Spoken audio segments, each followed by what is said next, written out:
Hello दोस्तों, आज class ten का इस वीडियो में हम लोग देखेंगे कि आप लोग बच्चों को कुछ क्वेश्चन था। तो जो क्वेश्चन था जिसमें आपको कहते कौन कौन क्वेश्चन था जिसके बारे में जानकारी करेंगे। तो आपका जो पहला क्वेश्चन बच्चों का था वो क्रांति कोण किसे कहते हैं।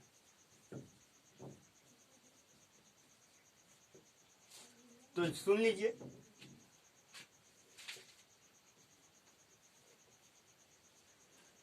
देखिए, ये मान लीजिए कि सघन माध्यम, और ये कौन माध्यम है? विरल माध्यम। तो प्रकाश की किरणें को जाना चाहिए था ऐसे, लेकिन ऐसे नहीं जा करके ऐसे जाता है। इस कोण को और वैल्यू को बढ़ाइए थोड़ा सा। तो और वैल्यू को बढ़ाएंगे तो ये किरण ऐसे ना जा करके यहां से गुजरेगी,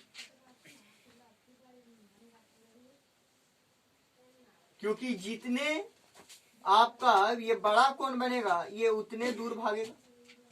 यही घटना को हम लोग क्रांतिक कोण कहते हैं। तो क्रांतिक कोण किसे कहते हैं, परिभाषा लिखिएगा।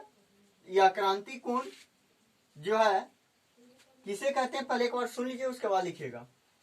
सघन माध्यम में वह आपतन कोण, सघन माध्यम में वह आपतन कोण जिसके लिए अपवर्तन कोण का मान 90 डिग्री होता है। सघन माध्यम में वह आपतन कोण जिसके लिए अपवर्तन कोण का मान 90 डिग्री होता है। तो उस आपतन कोण को हम लोग क्रांतिक कोण कहते हैं। तो उस आपतन कोण को क्रांतिक कोण कहते हैं और इसे हमेशा सी द्वारा सूचित किया जाता है। तो चलिए, क्रांतिक कोण क्या है लिख लीजिए। सघन माध्यम में वह आपतन कोण जिसके लिए अपवर्तन कोण का मान 90 डिग्री होता है, 90 डिग्री होता है। तो उस आपतन कोण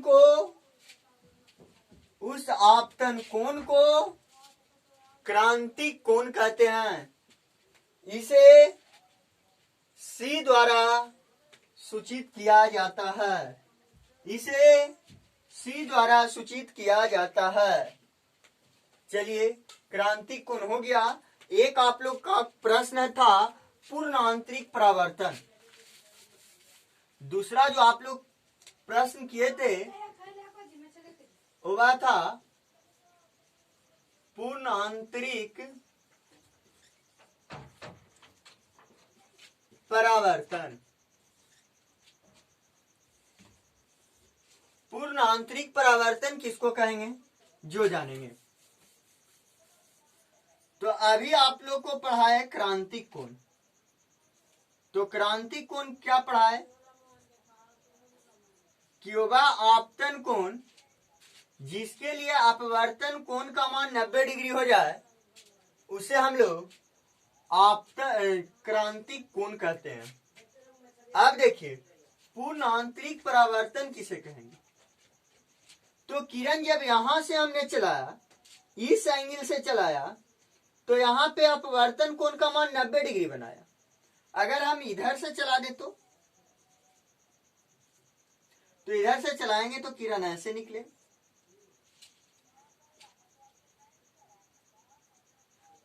जितना इसको हम ऊपर ले जाएंगे ये उतने नीचे रुके भागे। तो यही घटना आपका पूर्ण आंतरिक परावर्तन है। अर्थात ये कोण को हम आई कह दें, ये तो आपको क्रांतिक कोण सी था और ये आई था। तो यही घटना को हम लोग पूर्ण आंतरिक परावर्तन कहते हैं। ये तो अभिलंब था।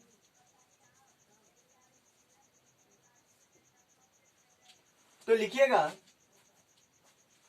पहले परिभाषा एक बार सुन लीजिए। पूर्ण आंतरिक परावर्तन किसे कहेंगे,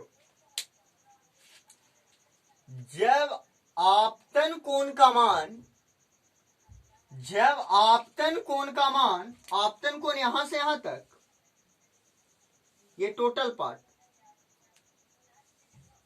आपतन कोण का मान क्रांतिक कोण से क्या है, बड़ा है, इतना ही बढ़ रहा है, आई टोटल, आई इतना तक जाएगा, सी इतने तक रह जाएगा।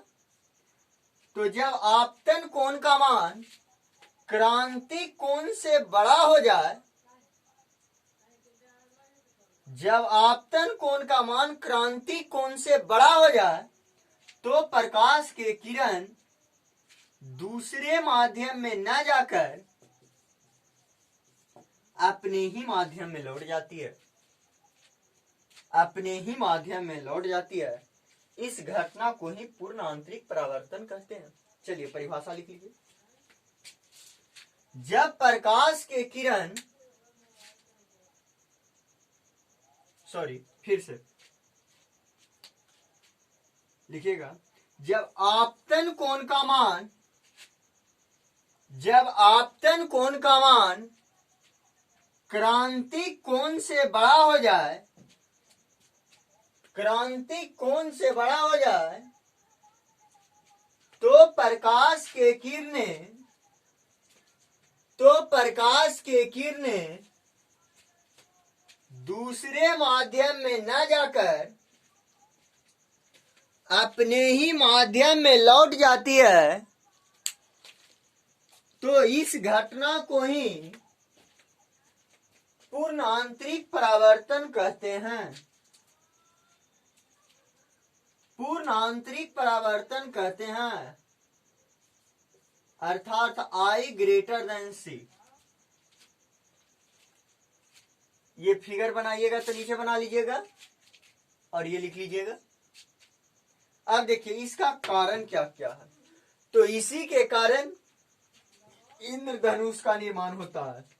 देखते होंगे कि वर्षा के बाद या वर्षा के ठीक पहले, ठीक है, आप लोग आसमान में जब सूर्य के ओर पीठ कीजिएगा, सूर्य की ओर पीठ कीजिएगा, तो आपको कहने का मतलब सूर्य के विपरीत साइड में हमेशा जो इंद्रधनुष का निर्माण होता है, हमेशा, जिसको हम लोग देहात के लोग कहते हैं पनसोखा, पानी सोखने वाला, लेकिन पनसोखा वो कुछ नहीं है, वो इंद्रधनुष और साइंस का कर्मार्थ है। तो उसी के कारण, पूर्ण आंतरिक परावर्तन के कारण ही वो आपका इंद्रधनुष का निर्माण होता है। तो इंद्रधनुष याद रखिएगा किसके कारण बनता है, तो पूर्ण आंतरिक परावर्तन, पहला पॉइंट। दूसरा पॉइंट आप लोग ध्यान रखिएगा इसके कारण और दूसरा क्या होता है। तो आप देखिएगा दोपहर में जाते होंगे तो काफी दूर जाते होंगे, या आप लोग कभी रेगिस्तानी क्षेत्र में जाइएगा तो लगेगा चिलमिल चिलमिल चिलमिल, दूर में पानी पता लग रहा है, लेकिन वहां जाइएगा तो पानी नहीं, केवल बालू ही बालू नजर आएगा। या बैसाख का महीना अभी चल रहा है, आप लोग इस साल तो बारिश हो रहा है जिसके कारण थोड़ा नहीं दिखाई देगा, लेकिन इधर भी दिखाई देता है। जौन साल आपको बारिश नहीं होगा, बीच दोपहरिया में आप देखिएगा तो चिलमिल चिलमिल दिखाई देगा, लगेगा कि पानी का आभास होता है, ठीक है, आभासी रूप से, लेकिन वहां पानी नहीं रहता है। जाइएगा तो एकदम सूखा ही सूखा रहेगा। तो उसको कहते हैं मृग मरीचिका का घटना किस कारण से होता है, तो बोलेंगे पूर्ण आंतरिक परावर्तन। तीसरा आप लोग घटना इसका देखे हैं कि जब आप चनका हुआ शीशा बस में हमेशा देखते हैं, चनका हुआ शीशा आप बस में हमेशा देखते हैं, उस पर पूरा एक बिंदु पर फोकस मारिए, ये नहीं कि टोटल शीशे पर मार देना। जहां पे सबसे ज्यादा चनका हुआ है वहां पे फोकस मारिए, तो वहां से प्रकाश की किरण पार नहीं करती है, बल्कि वह अपने ही दिशा में वापस लौट जाती है, बिना पेंट किए, दर्पण बिना बनाए हुए। तो ये किसका कमाल है, तो यह पूर्ण आंतरिक परावर्तन का कमाल है। तो चलिए, पूर्ण आंतरिक परावर्तन में सबसे जो इंपॉर्टेंट वहां से क्वेश्चन बनता है, इंद्रधनुष किसके कारण बनता है, तो पूर्ण आंतरिक परावर्तन। और दूसरा जो आप लोग का है बाबू कि आप लोग मृग मरीचिका का आभास किसके कारण होता है, तो पूर्ण आंतरिक परावर्तन के कारण। चलिए, आप लोग का और दो प्रश्न था, उसको भी आज हम लोग देख लेते हैं।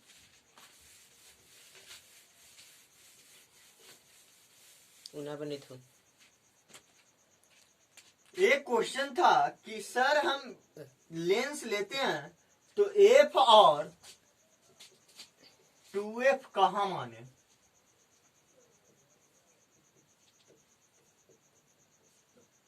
तो देखिए कोई भी क्वेश्चन है उससे डरे मत,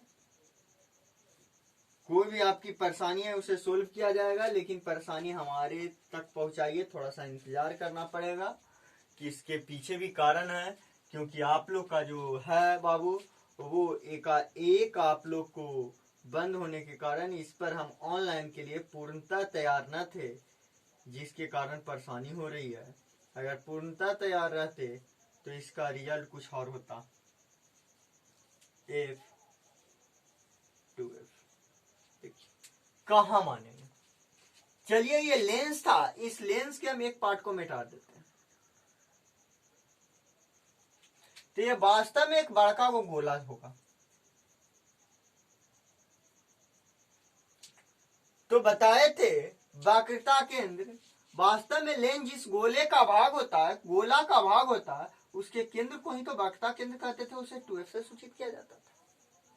तो आप लोग को मालूम हो गया होगा कि जो गोला का भाग होगा उसके केंद्र को ही हम लोग 2f कहते थे, और इसका लगभग 2f का आधा भाग f कहलाएगा।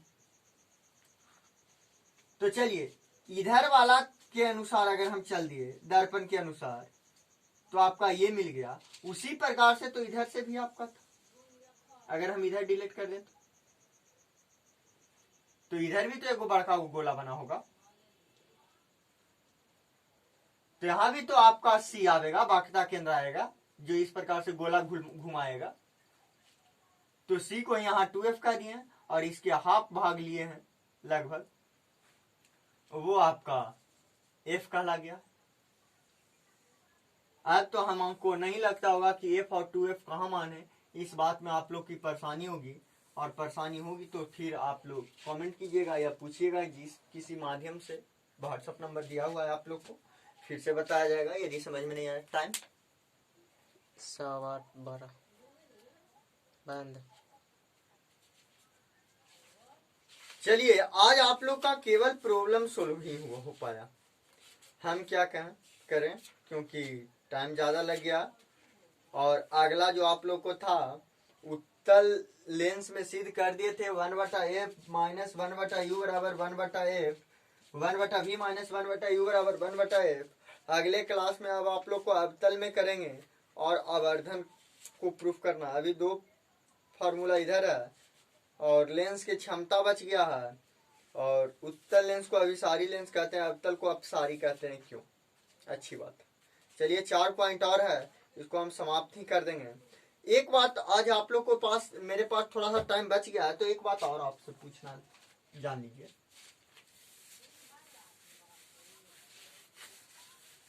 कि आप लोग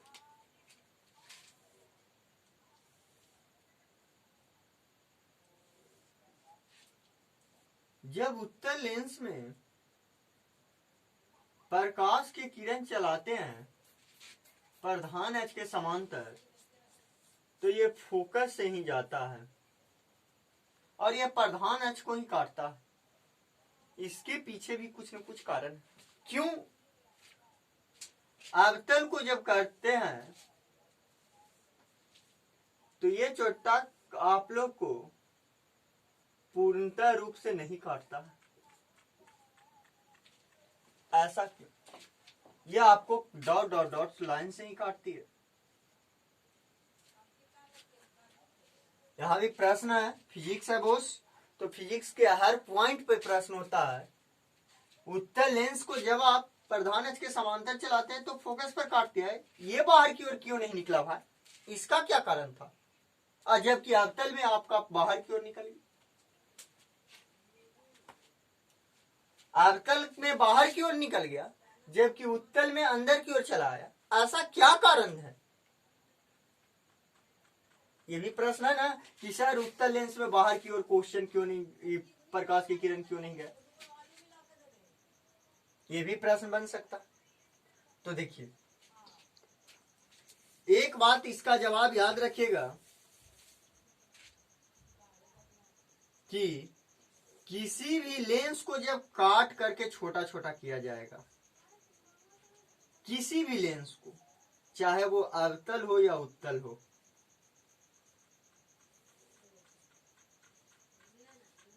तो लेंस को कितना भी छोटा क्यों न कर दें, लेंस माना गया लेंस के प्रत्येक भाग एक प्रिज्म होता है और प्रिज्म से होकर जाने वाली किरणें वह हमेशा अपने आधार की ओर मुड़ती है, बेस की ओर मुड़ती है। तो बेस किधर, जिधर ज्यादा चौड़ा रहेगा उधर, जिधर ज्यादा चौड़ा रहेगा उधर की ओर किरण मुड़ेगी। तो अब देखिए जैसे यहां से प्रकाश की किरण चला तो चौड़ा नीचे में है कि ऊपर में, तो आप लोग को नीचे में दिख रहा होगा, यही कारण फोकस से निकलती है। दूसरा यहां देखिए ये दोनों में भी चौड़ा नीचे वाला पार्ट है तो ये भी नीचे की ओर गया। यहां देखिए ये दोनों में भी चौड़ा नीचे की ओर है, अगर यहां से कोई किरण चलाएगा तो भी ये नीचे की ओर जाएगा।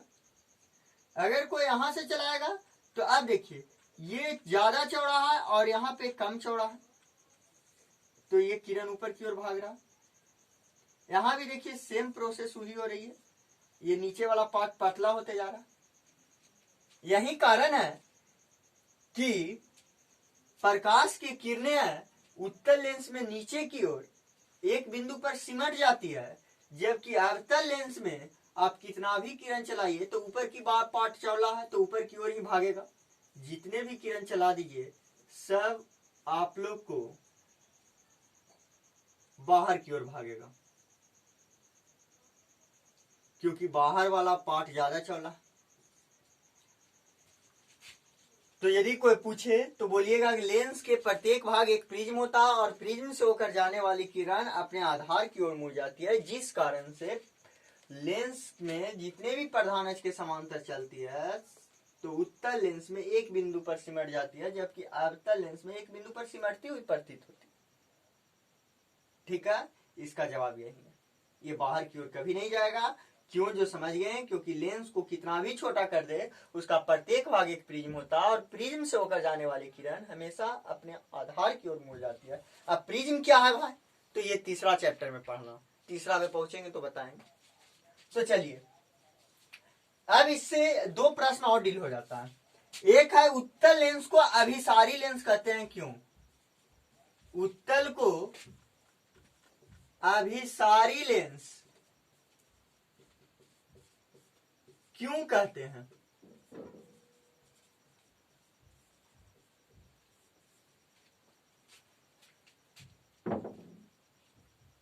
तो बोलेंगे कि उत्तल लेंस में प्रधान अक्ष के समांतर जितने भी किरण आती है सब एक बिंदु पर सिमट जाती है। इस सिमटने की घटना को अभिसरण की घटना कहते हैं। अतः यही कारण है कि उत्तल लेंस को अभिसारी लेंस कहते हैं। एक बार फिर से सुन लीजिए, लिख लीजिए, लिखिएगा, प्रश्न बनाएगा, उत्तल लेंस को अभिसारी लेंस कहते हैं क्यों। तो लिखिएगा, उत्तल लेंस में प्रधान अक्ष के समांतर आने वाली प्रकाश की किरणें एक बिंदु पर सिमट जाती है। इस सिमटने की घटना को अभिसरण की घटना कहते हैं। अतः उत्तल लेंस को अभिसारी लेंस कहा जाता है। दूसरा लिखिए, फिगर बना लीजिएगा, ये वाला स्क्रीनशॉट ले लीजिए। दूसरा लिखिए क्वेश्चन, अवतल लेंस को अपसारी लेंस कहते हैं क्यों। अवतल लेंस को अपसारी लेंस कहते हैं क्यों, लिखिएगा। अवतल लेंस में प्रधान अक्ष के समांतर जाने वाली प्रकाश के किरणें एक बिंदु से फैलती हुई प्रतीत होती है। इस फैलने की घटना को अपसरण की घटना कहते हैं। अतः यही कारण है कि अवतल लेंस को अपसारी लेंस कहते हैं। फिगर बना लीजिएगा। और ये दोनों क्वेश्चन काफी इंपॉर्टेंट है। उत्तल को अभिसारी लेंस और अवतल को अपसारी लेंस, ये पूछते रहता बहुत ज्यादा। तो चलिए आज आपका वीडियो में इतना ही, और आप लोग कुछ क्वेश्चन लिख लीजिए फिजिक्स में भी। पहला लिखिएगा,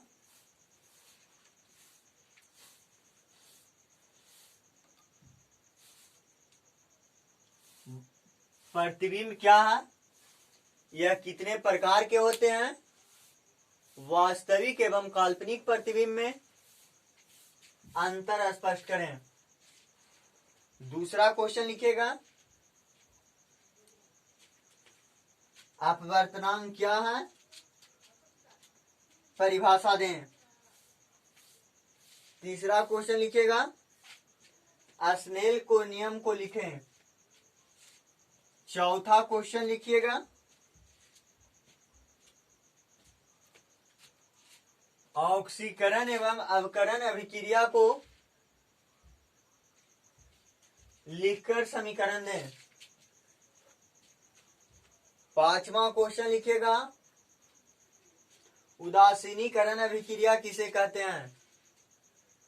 थैंक यू। इसी प्रकार से आप लोग व्हाट्सएप पर बना करके भेजते रहिए, लेकिन बच्चों में लड़कों लोग से एक निवेदन है कि एक बच्चा ही आप लोग जो है व्हाट्सएप ग्रुप पर बना करके भेजते हैं, अन्यथा आप लोग चैट करते रहते हैं झूठ मूठ।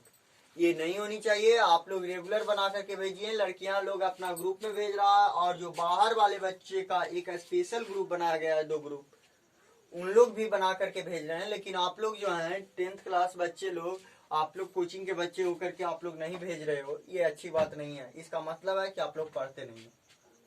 प्रयास कीजिए पढ़ने का। Thank you.